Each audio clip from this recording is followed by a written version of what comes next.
اللہ تعالیٰ سب کے لیے آسانیاں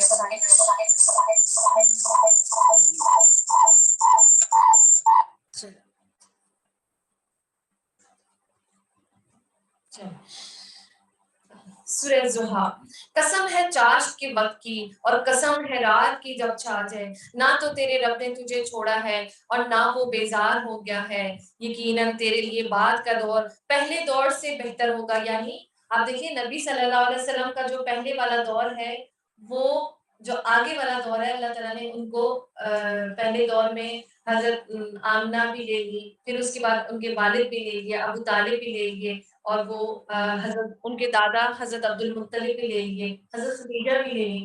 لیکن جو یہاں پہ جو آگے والا دور ہے وہ کیا ہے؟ نبوت والا، اور جو اتنے چاہنے والے ان کے آل محمد اور امت محمد جو کی ہے، ان کو پیار کرنے والے، تو یہ سارا وہ دور ہے، وہ ان سے اچھا دور آئے گا، اس کے بارے میں ہے۔ اور جو نبوت ہے وہ تو سب سے اعلیٰ ہے۔ تجھے تیرا رب بہت جلد انعام دے گا اور تو راضی ہو جائے گا۔ کیا اس نے تجھے یتیم پا کر جگہ نہیں دی؟ اور اسی طرح یہ ہم بھی اگر سوچیں، جیسے کہ میں تو یہ سمجھتی ہوں کہ جیسے یہ ہے نا قسم ہے چاشت کے وقت کی، جیسے کہ جو سب صبح جب سورج نکلتا ہے نا، ایسے ایک نئی زندگی کا آغاز ہوتا ہے۔ جب رات ہو جاتی ہے تو ہماری بھی جیسے کہ رات ہو گئی اور اب ختم ہو گیا معاملہ، پتہ نہیں کل سورج نکلے گا کہ نہیں نکلے گا، لیکن جیسی سورج کی نئی کرنیں نکلتی ہیں تو تازگی کا احساس ہوتا ہے کہ اگلا دن نکل آیا ہے۔ اور اسی طرح جب رات چھا جاتی ہے تو اس طرح یوں سمجھیں کہ ایک آپ کے پاس خوشحالی کے دن ہے تو وہ دن ہے، اور جب تکلیف آتی ہے تو ایسا لگتا ہے جیسے رات ہو گئی ہے، پریشانی آ گئی ہے، تو وہ رات جب چھا جائے۔ تو اسی طرح اللہ تعالیٰ کیا ہے ہمارے لیے کہ ہمارے رب نے ہمیں نہیں چھوڑا اور وہ ہم سے بیزار نہیں ہوا۔ جو بھی قرآن میں جو بھی آیتیں ہیں وہ خاص طور پر نبی صلی اللہ علیہ وسلم کے لیے بھی ہیں اور عمومی طور پر ہمارے لیے بھی ہیں، یعنی ہر بندے کے لیے انفرادی طور پر۔ جب کوئی مشکل آ جائے، جب آپ کسی مریض کے پاس جائیں تو کیا کہنا ہے کہ آپ کے رب نے آپ کو نہیں چھوڑا، وہ آپ سے بیزار نہیں ہوا۔ یہ کتنی آیتیں ایسی ہیں کہ دل کو قوت دے دیتی ہیں۔ جیسے ہوتا ہے نا کہ پتہ نہیں میرا رب جو ہے نا وہ مجھے بھول گیا لگتا ہے، وہ مجھے دیکھ نہیں رہا، میری کیا حالت ہے؟ تو اللہ تعالیٰ نہیں بھولا ہے، اللہ بیزار نہیں ہوا ہے، اور یقیناً تیرا بعد کا دور پہلے دور سے بہتر ہوگا۔ اور انسان کا بھی جو بچپنے والا جو دور ہوتا ہے وہ نقاہت اور کچھ اس کو کچھ کھا نہیں سکتا، کچھ پی نہیں سکتا، دوسروں کا محتاج ہوتا ہے۔ تو آنے والا جو دور ہوتا ہے جو جوانی اور جس میں خود وہ سب کچھ کر لیتا ہے، تو اور وہ ایمان کا جو دور ہے وہ تو بہت ہی بہتر ہے۔ تجھے تیرا رب بہت جلد انعام دے گا اور تو راضی ہو جائے گا۔ یعنی اللہ تعالیٰ ضرور یہ دنیا میں بھی ہمیں راضی کر لیں گے اور آخرت میں بھی جو ایمان لاتے ہیں انعام اور کرام سے نوازیں گے، اتنا نوازیں گے کہ ہم راضی ہو جائیں گے۔ جیسے وہ جنت میں جب وہ بندے کو پوچھیں گے نا کہ میرا بندہ راضی ہو گیا، تو وہ کہے گا اور بھی کچھ ہے، تو وہ پھر اور جنت دے دیں گے، پھر اور جنت، پھر 10 گنا، پھر اس کے بعد جو اللہ تعالیٰ اپنا دیدار کروائیں گے۔ یعنی وہ تو جنت دیکھ کے ایسے خوش ہو جائے گا کہ مجھے تو نہیں لگتا کہ اور مجھے کچھ چاہیے۔ جب اس کے بعد جب اللہ کا دیدار کرے گا تو وہ کہے گا بس اب اور کچھ بھی نہیں، تو وہ پھر جو بندہ ہوگا وہ اللہ سے راضی ہو جائے گا۔ یعنی یہ دونوں اس سچویشن میں ہے کہ دنیا میں بھی دیکھیں اللہ تعالیٰ نے کیسے ہمیں زندہ رکھا، اتنی عمر میں اچھے دن بھی آئے برے دن بھی آئے، لیکن جو ایمان کی ہے وہ تو اللہ تعالیٰ نے بہت خاص ہم پر فضل و کرم کیا ہے۔ اب یہاں پہ اللہ ہمیں لے کے آیا ہے، یہ بھی تو اللہ کا خاص کرم ہے، یہ اللہ کا انعام ہے۔ اور کیا اس نے تجھے یتیم پا کر جگہ نہیں دی تھی، یعنی نبی صلی اللہ علیہ وسلم کے لیے کہ جو ہے نا، اور اسی طرح ہم بھی جب ہمارے ماں باپ فوت ہو جاتے ہیں تو ہم بھی یتیمی والی فیلنگ آتی ہے نا کہ ہمارا اور کوئی نہیں ہے، تو یہ بھی اس طرح ہی ہے۔ اور تجھے راہ بھولا پا کر ہدایت نہیں دی تھی، اور یعنی جب ہم راہ گم کر دیتے ہیں شرک کے اندھیروں میں یا اپنے راستے سے ہٹ جاتے ہیں تو صحیح راستے کی طرف اللہ ہی رہنمائی کرتا ہے۔ اور اسی طرح دو فیصلے جب ہوں تو آپ کو سمجھ نہیں آتا کہ یہاں تو اللہ کی طرف سے اللہ آپ کو سیدھی فیصلے کی طرف گائیڈ کر دیتا ہے، تو یہ بھی اللہ کی بہت جو ہے نا فضل ہے۔ اور تجھے نادار پا کر توانگر نہیں بنا دیا، بس یتیم پر تو بھی سختی نہ کیا کر۔ اب یہاں پہ اللہ تعالیٰ اتنے فضل اور اکرام اور انعام کا بتا رہے ہیں کہ ہم نے تمہیں جیسے پہلے نہیں چھوڑا جب تم کچھ بھی نہیں تھے، تو اب تو ہماری نبوت بھی آپ کے ساتھ ہے، ہماری وحی آپ کے ساتھ آتی ہے، اور اسی طرح جو ایمان لانے والے بندے ہیں وہ اللہ پر اب زیادہ توکل کرتے ہیں، تو اب کرنے والا کیا کام کہ بس یتیم پر تو بھی سختی نہ کر، اب یتیم فلا تقہر، اور اسی طرح جو لوگ پریشانی میں ہیں،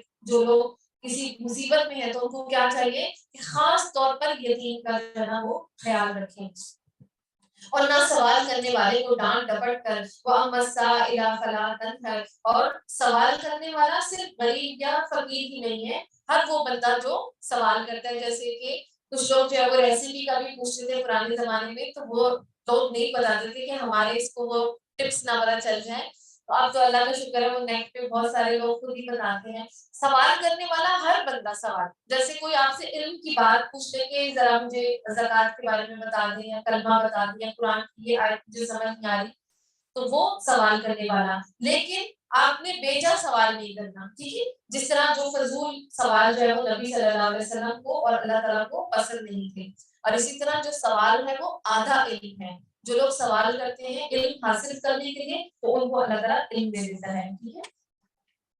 تو اگر ہم چاہتے ہیں کہ اللہ ہم سے راضی ہو جائے اور ہمیں انعام کرام دے، تو ہم نے یتیم کو خیال رکھنا اور سوال کرنے والے کا خیال رکھنا ہے، اور اپنے رب کی نعمتوں کو بیان کرتا رہے، وَأَمَّا بِنِعْمَةِ رَبِّكَ فَحَدِّثْ، یعنی اللہ کی بڑائی بیان کرنی ہے، اللہ کی تسبیح بیان کرنی ہے، اور اسی طرح جو لوگ بہت مشکل میں ہوتے ہیں نا، اگر ان کو کہا جائے کہ اللہ کی نعمتوں کو یاد کرو، تو وہ اپنی نعمتوں کو بھی بھول جاتے ہیں اس پریشانی کے غم میں، تو خاص طور پہ یہاں پہ اللہ ذکر کر رہا ہے کہ جو لے لیا ہے اس کی فکر نہیں کریں، جو ہے آلریڈی اس کو دیکھیں، تو اس سے بھی آپ کی جو ہے نا وہ پریشانی جلدی دور ہو جائے گی، اور اسی طرح دو چیزیں ہیں کہ جو علم اور اس میں جو ہے نا علم اور مال کے حساب سے آپ اپنے سے زیادہ بندے کے اوپر رش کر سکتے ہیں، یعنی حدیث میں جائز ہے کہ جو اللہ کی راہ میں مال خرچ کرتا ہے اور آپ اس پر رش کریں کہ اللہ اس کو دیا ہے تو مجھے بھی دے، تو تاکہ میں بھی اللہ کی راہ میں خرچ کروں، جس طرح اس کو مال دیا ہے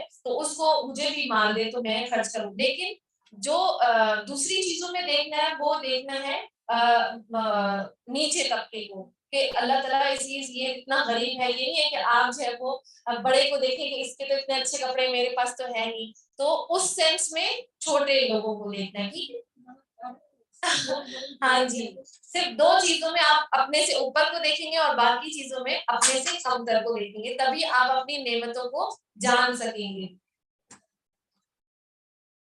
سورہ الم نشرح، بسم اللہ الرحمن الرحیم، الم نشرح لک صدرک ووضعنا عنک وزرک الذی انقض ظہرک ورفعنا لک ذکرک، کیا ہم نے تیرا سینہ نہیں کھول دیا اور ہم نے تجھ پر تیرا بوجھ اتار دیا، اور اسی طرح اللہ تعالیٰ نے سینہ کیسے کھول دیا، جس طرح سورہ انعام میں آتا ہے اللہ تعالیٰ ہدایت سے نوازنے کا ارادہ جس کے ساتھ کرتے ہیں اس کا سینہ اسلام کے لیے کھول دیتے ہیں، یعنی وہ ماننے لگ جاتا ہے، ہر بات کو ایکسپٹ کر لیتا ہے، اور ہم نے تجھ پر تیرا بوجھ اتار دیا، یعنی اللہ کے نبی صلی اللہ علیہ وسلم کو جو وحی وغیرہ بھی دی گئی اللہ تعالیٰ نے اس میں بھی ان کے بوجھ کو آسان کر دیا، ان کے صحابہ کرام ان کی مدد فرماتے تھے اور تعلیم کو پھیلانے کے لیے، اور اسی طرح ان کے اوپر جو بوجھ ڈالا گیا نبوت کا اور قرآن کا وہ متوسط تھا، یعنی جو ہمیں احکامات ملے ہیں وہ ایسے نہیں ہے کہ ہم نہ کر سکیں، ٹھیک ہے؟ اور اسی طرح ہمارے لیے بھی جو اسلام ہے وہ آسان کر دیا گیا ہے، اور جس نے تیری پیٹھ توڑ دی تھی ہم نے تیرا ذکر بلند کر دیا، اور اسی طرح اللہ تعالیٰ نے اپنے ذکر کے ساتھ نبی صلی اللہ علیہ وسلم کا بھی ذکر کو بلند کیا، جیسے اذان میں بھی، اور اسی طرح ہم نماز پڑھتے ہیں تو ہم تشہد میں بیٹھ کر نبی صلی اللہ علیہ وسلم پر درود بھیجتے ہیں، یہ لازمی عمل ہے، اور اسی طرح کہا جاتا ہے کہ یہ وہ چیز ہے جو ایک سیکنڈ کے لیے بھی پوری دنیا میں رکتی نہیں ہے، جو اذان ہے نا ایک گوشے سے ہوتی ہوتی پھر کہیں پہ آ جاتی ہے اور پھر وہیں سے شروع ہو جاتی ہے، یعنی ہر وقت اللہ کے نبی کا ذکر بلند کیا، بس یقیناً مشکل کے ساتھ آسانی ہے، بے شک مشکل کے ساتھ آسانی ہے، اور آپ دیکھیں اگر آسانی چاہتے ہیں نا تو مشکل پہلے آئے گی، اگر یہ بات نہیں سمجھ لیں جیسے مشکل آ گئی ہے تو آسانی بھی ساتھ ہی ہوگی، ایسا ہو نہیں سکتا، کیونکہ یہ دو آیتیں یہ بار بار اس سے پہلے بھی کہ اللہ تعالیٰ جو اللہ کی راہ اختیار کرتے ہیں اللہ اس کی دنیا کے معاملات آسان کر دیتا ہے. یہی تو تقویٰ ہے کہ اس کو نیکی کی طرف دل چاہتا ہے, نیکی اس کے لیے آسان ہو جاتی ہے اور گناہ اس کے لیے مشکل ہو جاتا ہے. تو جو چاہتا ہے کہ میرے لیے آسانی ہو تو پھر اس کے لیے دنیا میں مشکلیں بھی آئیں گی, اور ہر مشکل کے ساتھ اس کا علاج اور اس کی دوا بھی آتی ہے. بس اور اسی طرح دعا مانگتے رہنا چاہیے, ہے نا, اللہم لا سہل الا ما جعلتہ سہلا وانت تجعل الحزن اذا شئت سہلا. یا اللہ تو ہی مشکل کام کو آسان کرنے والا ہے, بس میری مشکل آسان فرما دے. فَإِذَا فَرَغْتَ فَانصَبْ وَإِلَىٰ رَبِّكَ فَارْغَب. بس جب تو فارغ ہو تو عبادت میں محنت کر اور اپنے پروردگار ہی کی طرف دل لگا. یعنی جب آپ دنیا کی اس سے دین کی طرف سے آپ معاملات کو پہنچا دیں تو رات کو خاص طور پر عبادت میں تہجد میں کھڑے ہو جائیں اور اپنے رب کی طرف جو ہے نا وہ رغبت کریں. اور اسی طرح ہمیں بھی جو مشکل معاملات ہیں تو ہمیں رات کو اٹھ کر اللہ کی, اگر ہمارے لیے آسانی ہو گئی ہے, کوئی ہمیں بہت کوئی عہدہ مل گیا تو بھی اللہ کی قربت حاصل کرنے کے لیے اس سے قریب ہو جائیں. اور اگر ہمیں نہیں ملا لیکن ہم چاہتے ہیں کہ ہمیں کوئی گھر مل جائے, کوئی رشتہ پکا ہو جائے, تو بھی اللہ کی تسبیح اور حمد و ثنا کرنی ہے.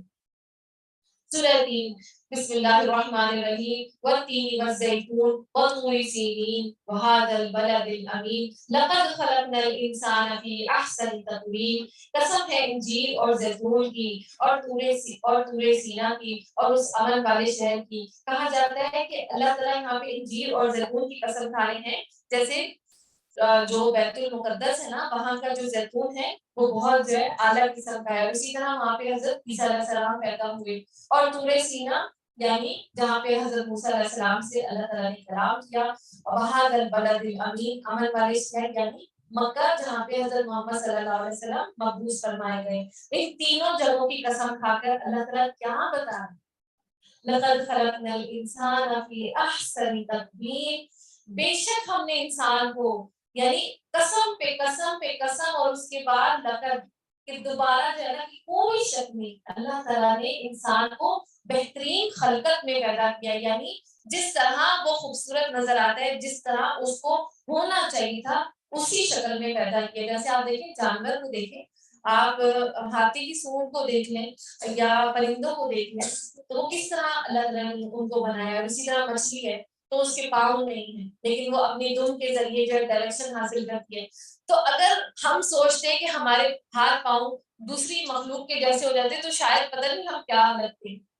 تو یہ اللہ تعالیٰ نے کتنی خوبصورت یعنی نزاکت اور خوبصورت, جو جہاں پہ آپ دیکھیں سر جو ہے وہ اونچا رکھا گیا ہے اور پیٹ جو ہے وہ درمیان میں رکھا گیا ہے, یعنی بیلنس. اور جو پاؤں ہے جس سے ہم چلتے ہیں, جو پورے جسم کا ہمارا وزن اٹھاتے ہیں وہ نیچے رکھے گئے.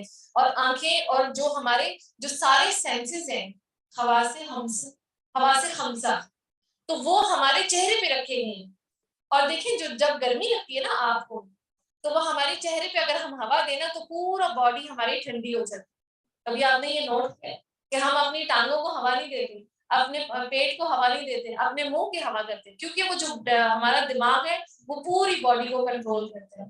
تو یہاں اور جو دل ہے وہ ہمارے درمیان میں رکھا گیا, اس کو اتنا عہدہ دیا گیا. اور دل اللہ کا جو وہی جو ہوتی ہے وہ ہمارے دل پر اترتی ہے, وہ ہمارا جو فوکس جو سینٹر ہے نا باڈی کا وہ ہمارا دل ہے. اللہ تعالیٰ نے ہر چیز کو, کان کو, آنکھوں کو, ہر چیز کو ایگزیکٹلی جہاں ہونا چاہیے تھا وہاں ہی رکھا ہے. اور اسی طرح ہر بندے کو آپ دیکھیں کہ جب انسان کوئی چیز بنانا چاہتا ہے نا تو اس کے پاس آپشنز اگر بہت زیادہ ہوں تو وہ طرح طرح کی چیز بنا سکتا ہے. جیسے اگر کوئی کہہ دے کہ آپ نے نا میٹھا بنانا ہے تو صرف آپ نے دودھ لینا اور چینی لینی ہے, تو زیادہ سے زیادہ ہم کیا بنا لیں گے, اس کے علاوہ آپ نے کوئی چیز نہیں دینی, تو 2-3 قسم کی میٹھے بنا لیں گے. لیکن جب آپ کے پاس پھلوں کا آپشن ہو اور اسی طرح ڈرائی فروٹس کا بھی آپشن ہو تو آپ بہت ساری چیزیں بنا سکتے ہیں. لیکن آپ یہ دیکھیے اللہ کا جو یہ چہرہ ہے, جو اللہ تعالیٰ نے ہمارا چہرہ بنایا ہے, صرف آنکھیں ہیں, ناک ہے, منہ ہے اور کھال ہے, اور سب کے چہرے مختلف ہیں. کتنی چھوٹی چھوٹی چیزوں سے ہماری وہ چینج ہو جاتی ہے. زیادہ چیزیں نہیں ہے کہ بالکل ہی ہماری شکل جو ہے وہ بدل جائے, اتنی چھوٹی چھوٹی باریک سے, لیکن ہر بندہ اپنی شکل میں آپ لگتا ہے, اس کی الگ پہچان دی گئی ہے. یہ اللہ کی شان ہے. اور پھر اسے نیچوں سے نیچا کر دیا، لیکن جو لوگ ایمان لائے اور نیک عمل کیے تو ان کے لیے ایسا اجر ہے جو کبھی ختم نہ ہوگا۔ بس تجھے روز جزا کے جھٹلانے پر کون سی چیز آمادہ کرتی ہے؟ کیا اللہ سب حاکموں کا حاکم نہیں ہے؟ تو اللہ بے شک سب حاکموں کا حاکم ہے، ہمیں اسی کا حکم ماننا ہے۔ سورہ علق، بسم اللہ الرحمن الرحیم، اقرأ بسم ربک الذی خلق، خلق الانسان من علق، اقرأ وربک الاکرم الذی علم بالقلم، علم الانسان ما لم يعلم۔ یہ سب سے پہلی وحی ہے جو نبی صلی اللہ علیہ وسلم کے اوپر غار حرا میں حضرت جبریل علیہ السلام جو ہے وہ لے کر آئے تھے، جب انہوں نے کہا کہ پڑھ اقرأ، تو انہوں نے کہا میں پڑھا ہوا نہیں ہوں۔ اسی طرح جو یہاں پہ اللہ تعالیٰ نے خاص چیزیں جو انسان کو جس چیز سے بنایا گیا اس کے بارے میں جو ہے نا وہ بیان کیا گیا ہے۔ پڑھ اپنے رب کے نام سے جس نے پیدا کیا، جس نے انسان کو خون کے لوتھڑے سے پیدا کیا، تو پڑھتا رہے، تیرا رب بڑا کرم والا ہے۔ اور جس نے قلم کے ذریعے علم سکھایا، یعنی انسان کو پیدا کرنے کا مقصد بھی کہ وہ علم حاصل کرے اور لکھنا بھی سیکھے اور پڑھنا بھی سیکھے۔ اور جس نے انسان کو وہ سکھایا جسے وہ نہیں جانتا تھا۔ اسی طرح سورہ رحمان میں آتا ہے نا، الرحمن علم القرآن خلق الانسان، یعنی قرآن کے ذریعے انسان کو بیان کرنا سکھایا۔ تو دونوں چیزیں، جیسے کچھ لوگ جو ہے وہ قرآن کو صرف پڑھ لیتے ہیں تو لکھنا بھی سکھایا، تو یہ بھی اللہ کی، کیونکہ اللہ تعالیٰ نے سب سے پہلے کیا بنایا تھا؟ قلم بنایا تھا، یعنی دونوں چیزیں، لکھنا بھی اور پڑھنا بھی۔ اور اسی طرح جو لوگ لکھنا اور پڑھنا جان لیتے ہیں تو وہ پھر ان کو اللہ تعالیٰ بیان بھی کرنا آسان کر دیتا ہے۔ اور جس نے انسان کو وہ سکھایا جسے وہ نہیں جانتا تھا، سچ مچ انسان تو آپے سے باہر ہو جاتا ہے، اس لیے وہ اپنے آپ کو بے پرواہ سمجھتا ہے۔ یقیناً لوٹنا تیرے رب کی طرف ہے، بھلا اسے تو نے نہیں دیکھا جو بندے کو روکتا ہے، یعنی نبی صلی اللہ علیہ وسلم جب نماز پڑھتے تھے تو ابو جہل آ کے انہیں تنگ کرتا تھا اور وہ مکہ میں نماز پڑھنے نہیں دیتا تھا۔ اسی طرح وہ ابو جہل نے کہا تھا کہ اگر محمد صلی اللہ علیہ وسلم کعبے کے پاس نماز پڑھنے سے باز نہ آیا تو میں اسی گردن پر پاؤں رکھ دوں گا۔ اور نبی صلی اللہ علیہ وسلم کو جب یہ بات پہنچی تو آپ صلی اللہ علیہ وسلم نے فرمایا اگر وہ ایسا کرتا تو اسے فرشتے پکڑ لیتے۔ اور اسی طرح جب وہ جھکنے لگا تو وہ نبی صلی اللہ علیہ وسلم کو مارنے کے لیے جھکنے لگا، لیکن اس نے لوگوں نے دیکھا کہ وہ اپنے آپ کو بچا رہا ہے کسی چیز سے، تو اس نے پھر کہا تھا کہ مجھے ایسا لگا جیسے مجھے آگ جو ہے نا وہ چھو رہی ہے۔ بھلا اسے تو نے دیکھا جو بندے کو روکتا ہے، یعنی نبی صلی اللہ علیہ وسلم کو، جبکہ وہ بندہ نماز ادا کرتا ہے۔ بھلا بتا اگر وہ ہدایت پر ہو یا پرہیزگاری کا حکم دیتا ہو، بھلا دیکھو اگر یہ جھٹلاتا اور منہ پھیرتا ہو تو کیا اس نے جانا کہ اللہ اسے منہ دیکھ رہا ہے؟ یقیناً اگر یہ باز نہ رہا تو ہم اس کی پیشانی کے بال پکڑ کر گھسیٹیں گے، ایسی پیشانی جو جھوٹی گار ہے۔ یہ اپنی مجلس والوں کو بلا لے اور ہم بھی دوزخ کے پیادوں کو بلا لیں گے، خبردار اس کا کہنا ہرگز ماننا نہ، اور سجدہ کر اور قریب ہو جا۔ اور اسی طرح یہ جو ہے وہ سجدے میں اللہ کے ہم سب سے زیادہ قریب ہوتے ہیں، جیسے وہ ہم نے حدیث کا بھی مفہوم پڑھا تھا نا کہ اللہ تعالیٰ کے پاؤں کے درمیان ہم سجدہ کرتے ہیں، اور جب ہم نماز پڑھتے ہیں تو اللہ تعالیٰ ہماری طرف متوجہ ہوتا ہے۔ اور اسی طرح حدیث کا مفہوم ہے کہ جو ہم سجدہ کرتے ہیں وہ اللہ کے پاؤں کے درمیان کرتے ہیں۔ اب اللہ جو ہے وہ عرش پر مستوی ہے، اور اسی طرح انسان کو سجدے کی حالت میں اللہ دنیا میں نہیں آتا، لیکن ہمیں اتنی بلندی، ہم اس سے یہ اندازہ لگا سکتے ہیں کہ اللہ ہمیں اتنی نماز میں خاص طور پر سجدے میں اتنی بلندی عطا فرماتا ہے کہ ہم عرش پر سجدہ کرتے ہیں، تو اللہ کی خاص طور پہ قربت جو ہے وہ سجدے میں حاصل ہوتی ہے۔ سورہ قدر، بسم اللہ الرحمن الرحیم، انا انزلناہ فی لیلۃ القدر وما ادراک ما لیلۃ القدر لیلۃ القدر خیر من الف شہر، یقیناً ہم نے اسے شب قدر میں نازل فرمایا، یعنی جو قرآن ہے اس کو شب قدر میں اللہ تعالیٰ نے نازل فرمایا۔ تو کیا سمجھا کہ شب قدر کیا ہے؟ شب قدر 1000 مہینوں سے بہتر ہے، اور اس میں اور اسی طرح قدر جو ہے وہ آپ کی تقدیر کے فیصلے، آپ کی قدر و منزلت، آپ کے رزق کا، آپ کی عمر کا، وہ سب فیصلے ہو جاتے ہیں۔ اور اس میں ہر کام کے سر انجام دینے کو. اور اسی طرح قدر وہ بھی کہتے ہیں یعنی تنگی بھی, جیسے اتنے فرشتے اترتے ہیں زمین پہ کہ زمین تنگ ہو جاتی ہے. ٹھیک ہے,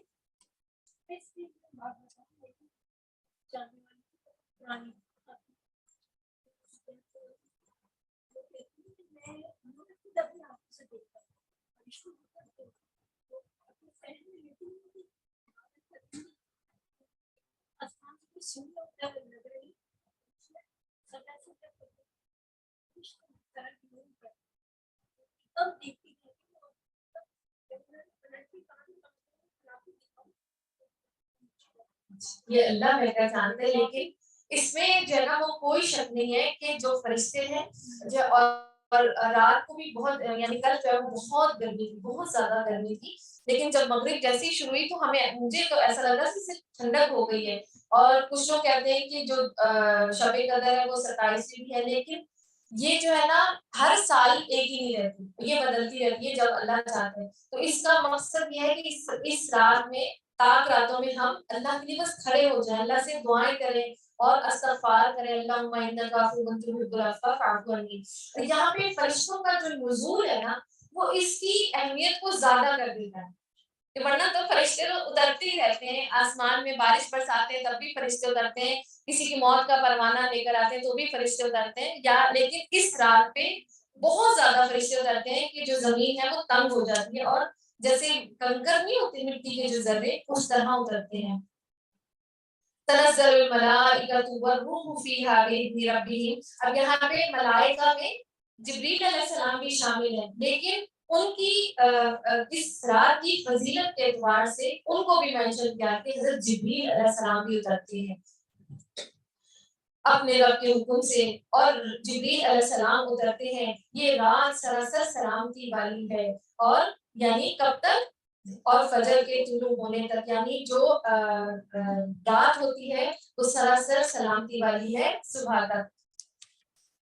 اللہ تعالیٰ ہم سب کو شب قدر تک پہنچائے اور اللہ تعالیٰ ہم سے راضی ہو جائے. اور اسی طرح شب قدر میں من کانا ایمانا و احتسابا غفر له ما تقدم من ذنبه. اور اسی طرح من کاما رمضان جو ہے نا وہ سوری میں حدیث میں تھوڑی سی کنفیوژن ہو رہی ہے, جو رمضان کی رات میں شب قدر میں قیام کرتا ہے ایمان اور احتساب کے ساتھ, اس کے تمام گناہ بخش دیے جاتے ہیں.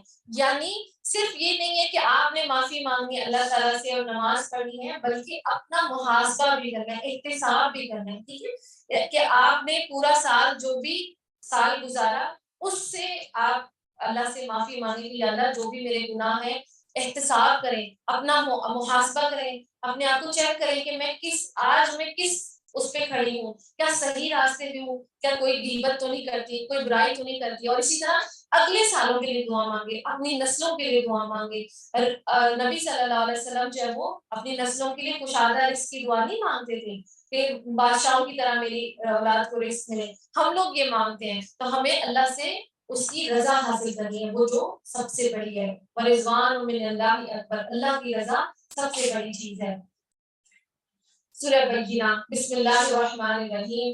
لم یکن الذین کفروا من اہل الکتاب والمشرکین منفکین حتی تأتیہم البینہ.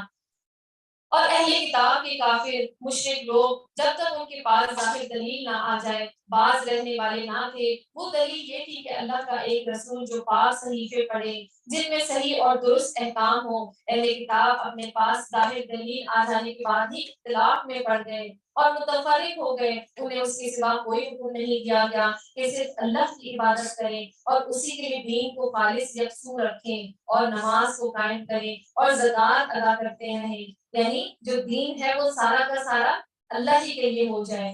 دین کو خالص کرنا یعنی جو دین تو وہ ایک ہی ہے لیکن وہ اللہ کے لیے ہو جائے.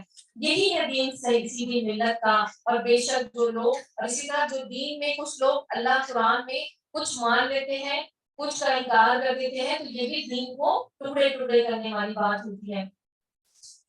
یہی دین سیدھی ملت کا بے شک جو لوگ اہل کتاب سے کافر ہوئے اور مشرکین وہ دوزخ کی آگ میں جائیں گے جہاں وہ ہمیشہ ہمیشہ رہیں گے. یہ لوگ بدترین خلائق ہیں. بے شک جو لوگ ایمان لائے اور نیک عمل کیے یہ لوگ بہترین خلائق ہیں. ان کا بدلہ ان کے رب کے ہاں ہمیشگی والی جنتیں ہیں جن کے نیچے نہریں بہہ رہی ہیں جن میں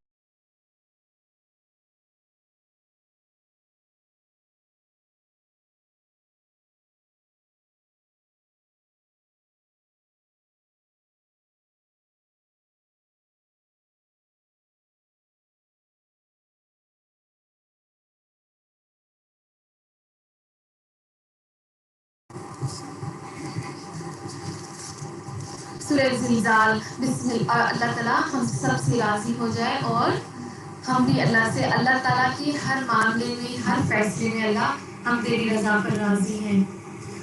سورہ زلزال. بسم اللہ الرحمن الرحیم. اذا زلزلت الارض زلزالها واخرجت الارض اثقالها وقال الانسان ما لها. جب زمین پوری طرح جھنجھوڑ دی جائے گی اور زمین اپنے بوجھ باہر نکال پھینکے گی انسان کہنے لگے گا کہ اسے کیا ہو گیا. اس دن زمین اپنی سب خبریں بیان کر دے گی. یعنی وہی بات ہے کہ اپنا سب کچھ نکال دے گی. جو مردے ہیں وہ بھی باہر نکل آئیں گے. اور اسی طرح حدیث میں آتا ہے کہ نبی صلی اللہ علیہ وسلم نے یہ تلاوت فرمائی کہ جانتے ہو زمین کی خبریں کیا ہیں. صحابہ نے عرض کیا اللہ اور اس کے رسول بہتر جانتے ہیں. آپ صلی اللہ علیہ وسلم نے فرمایا اس کی خبریں یہ ہیں کہ جس بندے یا بندی نے زمین کی پشت پر جو کچھ کیا ہوگا وہ اس کی گواہی دے دے گی اور کہے گی فلاں فلاں شخص نے فلاں عمل فلاں دن کیا تھا. یعنی وہ یہ خبریں بھی بتا دے گی.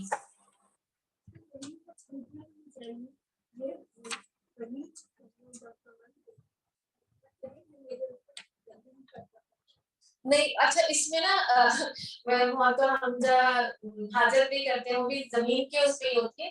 تکبر کی وجہ سے کوئی چیز جو اگر آپ کریں گے نا کہ اس طرح تھوک پہ گئے تکبر کی وجہ سے کہ تو کیا چیز ہے اور میں تو بڑی کوئی مخلوق ہوں اس صورت میں ہر چیز آپ کی جو ہے نا وہ برائی بن جائے گی. لیکن اگر آپ نے حاجت ہے اور آپ کو تھوک پھینکنا ہے تو آپ ایک سے پہنچنے میں مسئلہ نہیں. ہاں جی ایسے نہیں کرنا چاہیے. ہاں جی قبلہ کر کے نہیں کرنا چاہیے. تھوک پھینکنا ہے تو کسی ایسی جگہ پہ جہاں مسافر جو ہے وہ راستہ نہ ہو ایسی جگہ پر غلاظت نہیں کرنی چاہیے. ہاں جی سب کچھ بتا دے گی. پر ذرا برابر نیکی کی ہوگی جس نے وہ اسے دیکھ لے گا اور جس نے ذرا برابر برائی کی ہوگی وہ اسے بھی دیکھ لے گا. اور یہاں پہ یعنی چھوٹے سے چھوٹا عمل بھی جس کو ہم حقیر سمجھتے ہیں وہ بھی جو ہے نا وہ تولا جائے گا. اور اسی طرح ذرا اس کو کہتے ہیں کہ جو آسمان کو جب ہم سورج کی جو کرنیں ہوتی ہیں نا اس میں جو ڈسٹ پارٹیکل نظر آتے ہیں یعنی اتنی کہ وہ ہوا سے اڑتے ہیں کتنی ان کے ہلکے ہوتے ہیں تو وہ بھی اللہ تعالیٰ اس کو بھی تولے گا. سورہ عادیات. بسم اللہ الرحمن الرحیم. والعادیات ضبحا فالموریات قدحا فالمغیرات صبحا فاثرن به نقعا. اور ہانپتے ہوئے دوڑنے والے گھوڑوں کی قسم پھر ٹاپ مار کر آگ جھاڑنے والوں کی قسم. یعنی اللہ تعالیٰ نے گھوڑوں کی قسم کھائی. اور اسی طرح جو ان کے جو پاؤں ہوتے ہیں ان میں نا لوہے کی وہ لگی ہوئی ہوتی ہیں جب وہ زور سے چلتے ہیں تو وہ چنگاری سے نکلتی ہے. پھر صبح کے وقت دعویٰ بولنے والوں کی قسم بس اس وقت گرد و غبار اڑاتے ہیں. یعنی جو گھوڑے ہوتے تھے یہ جنگ میں بھی جب شرک ہوتے تھے شریک ہوتے تھے تو اللہ تعالیٰ نے ان کی جو ہے وہ قسم کھائی ہے. پھر اسی وقت فوجوں کے درمیان گھس جاتے ہیں. یقیناً انسان اپنے رب کا بڑا ناشکر ہے. یعنی اتنی قسمیں کھانے کے بعد کیا اللہ تعالیٰ فرما رہے ہیں ان الانسان لربہ لکنود وانہ علی ذلک لشہید. انسان جو ہے وہ بہت ہی ناشکرا ہے اور یقیناً وہ خود بھی اس پر گواہ ہے. اور یہ مال کی محبت میں بڑا سخت ہے. کیا اسے وہ وقت معلوم نہیں جب قبروں میں جو کچھ ہے نکال لیا جائے گا. اللہ تعالیٰ ہمیں مال کی جو محبت ہے مال بری چیز نہیں ہے لیکن اس کا جو استعمال ہے وہ صحیح طریقے سے اگر ہو تو مال بھی اچھی چیز ہے. اور اسی طرح جیسے میں نے آپ کو کل بھی بتایا تھا کہ اللہ کی راہ میں خرچ کرنا ہے اپنے والدین پر اور اپنے گھر والوں پر اس کے بعد اپنی ذات پر جو بچے. اور کیا اسے وہ وقت اور اسی طرح اللہ کی راہ میں زیادہ خرچ کرنے کو اسراف نہیں کرتے لیکن دنیا میں زیادہ خرچ کرنے کو اسراف کرتے ہیں. اور اسی طرح جو خوشبو جو پسند کرتے ہیں تو کہا جاتا ہے کہ خوشبو میں بھی اسراف جائز ہے، یعنی جو اچھی اچھی خوشبو جو پہنتے ہیں، کیا اسے وہ وقت معلوم نہیں جب قبروں میں جو کچھ ہے نکال لیا جائے گا اور سینوں کی پوشیدہ باتیں ظاہر کر دی جائیں گی، اور بے شک ان کا رب اس دن ان کے حال سے پورا باخبر ہوگا۔ اور آپ دیکھیں ہمارے جو خیالات ہوتے ہیں وہ کتنے کتنے برے خیال بھی آتے ہیں، تو اگر ایسا کوئی خیال آئے تو ہمیں فوراً اعوذ باللہ پڑھنی چاہیے، کیونکہ یہ خیال جو ہے وہ شیطان کی طرف سے بھی وسوسہ ہوتا ہے۔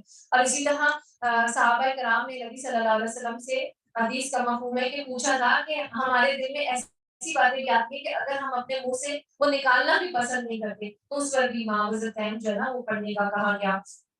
سورہ قاریہ، بسم اللہ الرحمن الرحیم، القاریۃ ما القاریہ وما ادراک ما القاریہ، کھڑکھڑا دینے والی کیا ہے، وہ کھڑکھڑا دینے والی کیا ہے، تجھے کیا معلوم کہ وہ کھڑکھڑا دینے والی کیا ہے، جس دن انسان بکھرے ہوئے پروانوں کی طرح ہو جائیں گے، اور پہاڑ یعنی یہ قیامت کا بھی ایک نام ہے کھڑکھڑا دینے والی، اور پہاڑ دھلی ہوئی رنگین اون کی طرح ہو جائیں گے، پھر جس دن پلڑے بھاری ہوں گے، وہ تو جس کے پلڑے بھاری ہوں گے وہ تو دل پسند آرام کی زندگی میں ہوگا، اور جس کے پلڑے ہلکے ہوں گے اس کا ٹھکانہ ہاویہ ہے، تجھے کیا معلوم کہ وہ کیا ہے، وہ تیز اور تند آگ ہے۔ اللہ تعالیٰ ہم سب کو بچائے، اللہم لا تجعلنا منہم، اللہم انا نعوذ بک من عذاب النار۔ اور اسی طرح حدیث میں آتا ہے کہ آگ نے اپنے رب سے شکایت کی کہ میرا ایک حصہ دوسرے حصے کو کھائے جا رہا ہے، اللہ تعالیٰ نے اسے 2 سانس لینے کی اجازت فرمائی کہ ایک سانس گرمی میں اور ایک سانس سردی میں، بس جو سخت سردی ہوتی ہے یہ اس کا ٹھنڈا سانس ہے، اور جو سخت گرمی ہوتی ہے تو یہ گرم سانس ہے۔ اور اسی طرح نبی صلی اللہ علیہ وسلم نے فرمایا کہ حدیث میں آتا ہے کہ انسان دنیا میں آگ جلاتا ہے، یہ جہنم کی آگ کا 70واں حصہ ہے، یعنی اس کی جو آگ ہے جہنم کی وہ اس سے دنیا کی آگ سے کہیں زیادہ 69 درجے جو ہے وہ تیز ہوگی۔ اور آپ دیکھیں اس سے وہی بتا رہی تھی کہ میرے جو بچے تھے وہ پوچھ رہے تھے کہ پتیلی کیوں نہیں جلتی جس میں ہم کھانا بناتے ہیں، چولہا کیوں نہیں جل جاتا، تو یہ اللہ تعالیٰ نے اس میں اتنی تیزی نہیں رکھی، اگر رکھ دی ہوتی تو شاید ہماری ساری چیزیں جل جاتی۔ یہ اللہ کی بھی بہت بڑی مہربانی ہے کہ اس نے آگ کو، دنیا کی آگ کو متوسط کر دیا۔ اور اسی طرح جو جہنم سے نہیں ڈرتے تو دنیا کی آگ کو ذرا اس کو دیکھیں کہ یہ اللہ تعالیٰ نے یہ بھی ہمارے لیے عبرت بنائی ہے کہ جس طرح یہ آگ ہے اس طرح جہنم میں بھی آگ ہوگی۔ سورہ تکاثر، بسم اللہ الرحمن الرحیم، الحاکم التکاثر حتی زرتم المقابر، کثرت کی چاہت نے تمہیں غافل کر دیا یہاں تک کہ تم قبرستان جا پہنچے، یعنی ہر چیز کی، مال کی اور گھر کی اور دوسری چیزوں کی، دنیا کی خواہشات کی کثرت نے تمہیں بھلا دیا ہے، یہاں تک کہ تم قبرستان جا پہنچے، ہرگز نہیں تم عنقریب معلوم کر لو گے، ہرگز نہیں پھر تمہیں جلد علم ہو جائے گا، ہرگز نہیں اگر تم یقینی طور پر بھی جان لو تو بے شک تم جہنم کو دیکھ لو گے اور تم اسے یقین کی آنکھ سے دیکھ لو گے، پھر اس دن تم سے ضرور بالضرور نعمتوں کے بارے میں سوال کیا جائے گا۔ یا اللہ ہم تیری کسی نعمت کا انکار نہیں کرتے اور ہم تیرے لیے حمد و ثنا کرتے ہیں۔ سورہ عصر، بسم اللہ الرحمن الرحیم، والعصر ان الانسان لفی خسر الا الذین آمنوا وعملوا الصالحات وتواصوا بالحق وتواصوا بالصبر، اور زمانے کی قسم بے شک انسان سراسر نقصان میں ہے۔ ابھی ہم نے پچھلی آیتوں میں کافی زیادہ پچھلے سے پچھلی آیتوں میں پڑھا تھا کہ انسان جو ہے وہ خسارے میں جائے گا، خسارے میں جائے گا، جو لوگ ظلم کرتے ہیں وہ بھی خسارے میں جائیں گے۔ اب اس خسارے سے بچنے کی بات آ رہی ہے کہ بچے گا کون؟ ان الانسان لفی خسر، بے شک انسان سراسر نقصان میں ہے، تمام کا تمام خسارے میں ہے، سوائے ان لوگوں کے جو ایمان لائے اور نیک عمل کیے، یعنی 4 کام کرنے، ایمان لانا ہے اور نیک عمل کرنا ہے، پھر آپس میں حق کی وصیت کرنی ہے اور صبر کی تلقین کرنی ہے، یعنی یہ وہ 4 کام ہے، اگر آپ یہ 4 کام کر لیں تو آپ کامیاب ہو جائیں گے، اگر یہ ان میں سے کوئی بھی عمل آپ نہیں کریں گے تو آپ کو خسارہ ہوگا۔ اور اسی طرح جب آپ ایمان لے آتے ہیں تو امر بالمعروف کرنا ہی حق کی بات کرنا ہے، اور اسی طرح کوئی دین کو پھیلانے میں بھی مشکل پیش آتی ہے، صبر کرنا پڑتا ہے، اور اسی طرح دائی کے لیے تو بہت زیادہ کہ اس سے لوگ طرح طرح کے لوگ سوال کریں گے، اذیتیں بھی پہنچائیں گے، اس پہ بھی صبر ہے، صبر ہے. اور اسی طرح جو لوگ اسلام کے دائرے میں داخل ہو جاتے ہیں تو جو پریشانیاں آتی ہیں تو اللہ کی راہ میں وہ صبر کرتے ہیں. اس طرح موت آتی ہے خود پر صبر کرتے ہیں اور دوسروں کو بھی صبر کی تلقین کرتے ہیں. تو یہ بہت ضروری عمل ہے. اللہ تعالیٰ ہم سب کو یہ تمام اعمال کرنے کی توفیق عطا فرمائے. اور یہ پورے قرآن کا جو ہے نا وہ خلاصہ آپ سمجھ کہ یہ سارے کام ہیں. سورہ ہمزہ وَيْلٌ لِّكُلِّ هُمَزَةٍ لُّمَزَةٍ الَّذِي جَمَعَ مَالًا وَعَدَّدَهُ يَحْسَبُ أَنَّ مَالَهُ أَخْلَدَهُ. بڑی خرابی ہے ہر ایسے شخص کی جو عیب ٹٹولنے والا اور غیبت کرنے والا ہو جو مال کو جمع کرتا جائے اور گنتا جائے. یعنی جو لوگوں میں برائیاں تلاش کرتے ہیں غیبت کرتے ہیں اور مال کو جوڑ جوڑ کے رکھتے ہیں. اس میں وہ نہیں ہے کہ آپ مال کو جو ہے نا وہ حساب کتاب لگا کے رکھیں تاکہ آپ نے زکوٰۃ ادا کرنی ہے. ایسی نیت سے مال کو گننا جائز ہے. لیکن اس طرح گنے جانا بار بار گننا اور جمع جمع کر کے رکھنا دنیا کی خواہشات نفسانی خواہشات پہ جو ہے نا وہ خرچ کرنا تو اس چیز میں برا سمجھا گیا ہے. اور وہ سمجھتا ہے کہ اس کا مال اس کے پاس سدا رہے گا. ہرگز نہیں. یہ تو ضرور توڑ دینے والی آگ میں پھینک دیا جائے گا اور تجھے کیا معلوم کہ ایسی آگ کیا ہوگی. اور اسی طرح ایک عورت کا ایک واقعہ تھا کہ وہ بہت مال جمع کر کے رکھتی تھی اور چھپا چھپا کے رکھتی تھی. تو کچھ سال پہلے ابھی 1 سال کی بات ہے کہ وہ مال جب اس کا وراثت کے لیے تقسیم ہوا تو وہ مال جو تھا وہ ردی تھا کیونکہ وہ کرنسی بدل چکی تھی. یعنی آپ سمجھے وہ پیپر کی بھی اس وقت کوئی ویلیو نہیں ہے. تو اس طرح اس کا کوئی فائدہ نہیں ہوا. تو یہ جو مال ہے یہ بھی ہمیں دیتے رہنا چاہیے. جیسے وہ فلو ہوتا ہے نا کہ ادھر سے آ رہا ہے اللہ کی طرف سے ادھر سے آگے جا رہا ہے. اگر یہاں سے بند ہو جائے گا تو وہاں سے بھی بند ہو جائے گا. تو اللہ تعالیٰ ہم سب کو مال کو بہترین جگہ پر استعمال کرنے کی توفیق عطا فرمائے. سرکولیشن ہونی چاہیے. بالکل بالکل وہی بات ہے نا. پانی بھی ایک جگہ رک جاتا ہے تو بدبودار ہو جاتا ہے. یہ مال بھی رکنا نہیں چاہیے. اور تجھے کیا معلوم ایسی آگ کیا ہوگی. وہ اللہ کی سلگائی ہوئی آگ ہوگی جو دلوں پر چڑھتی چلی جائے گی اور وہ ان پر ہر طرف سے بند کی ہوئی ہوگی. اور بڑے بڑے ستونوں میں کہا جاتا ہے کہ جو جہنم کے وہ اوپر چڑھنا بھی جائیں گے تو وہ چڑھ نہیں سکیں گے. یعنی اتنے بڑے بڑے جو ہے نا وہ عمارتیں ہوں گی اور جو اس کے جو شعلے ہوں گے وہ بھی ہے وہ بہت بلند بلند جیسے محل کی طرح بلند ہوں گے. سورہ قریش بسم اللہ الرحمن الرحیم. الم تر کیف فعل ربک باصحاب الفیل الم یجعل کیدہم فی تضلیل. کیا تو نے نہیں دیکھا تیرے رب نے ہاتھی والوں کے ساتھ کیا کیا. کیا ان کے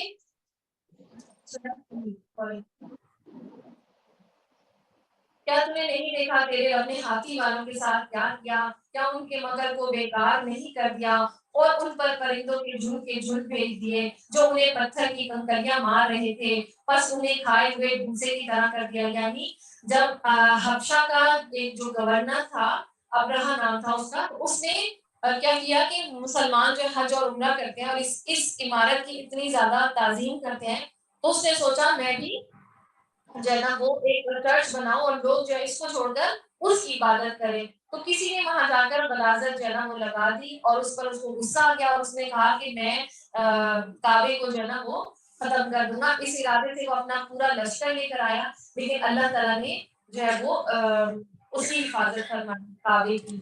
اور اس کو پھر جو ہے وہ جو ہے آپ دیکھیے کہ ان جو پرندے تھے انہوں نے اپنی چونچ میں پتھر پکڑے تھے اور اپنے پاؤں میں تو وہ ان کو نہیں کچھ کر رہے تھے. یہ اللہ کی شان ہے. جب انہوں نے نیچے پھینکا تو وہ ایسے ہو گیا جیسے جس کے اوپر وہ گرتا تھا پتھر تو وہ جل کر راکھ ہو جاتا تھا. جی بالکل نشان لگے ہوئے تھے. اور اسی طرح کی جو ابرا تھا کہا جاتا ہے کہ جب یہ واپس جا رہا تھا تو اتنا یہ ہو گیا تھا جیسے چوزے کی طرح بالکل. تو یہ اس نے اللہ کے ساتھ جو ہے وہ معاملہ کیا تھا تو اللہ تعالیٰ نے اس کو دکھا دیا. اور یہ واقعہ نبی صلی اللہ علیہ وسلم کی پیدائش سے کچھ سال یا 100 دن کہا جاتا ہے کچھ سال پہلے. تو یہ عرب کے لوگ بھی اس کے گواہ تھے کہ یہ واقعہ جو ہے نا وہ ہوا تھا جس نے اللہ کے ساتھ وہ کی تو اللہ تعالیٰ نے اس کو پکڑ لیا. اور اسی طرح کہا جاتا ہے جو ہاتھی بھی تھے نا تو ان کو دائیں بائیں موڑا جاتا تھا تو وہ مڑ جاتے تھے لیکن آگے نہیں بڑھتے تھے. تو یہ جی 50 دن پہلے وہی